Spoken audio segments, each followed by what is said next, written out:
Congratulations! Alright, requesting our reading queen from Barangay Labuyo and of course from Tacom City Global College.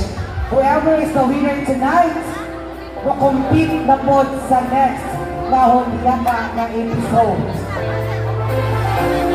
Once again, ladies and gentlemen, our reading queen from Barangay Labuyo, siya ang nakadaog sa ilang cluster. And tonight, we have our new installed queen. No for today's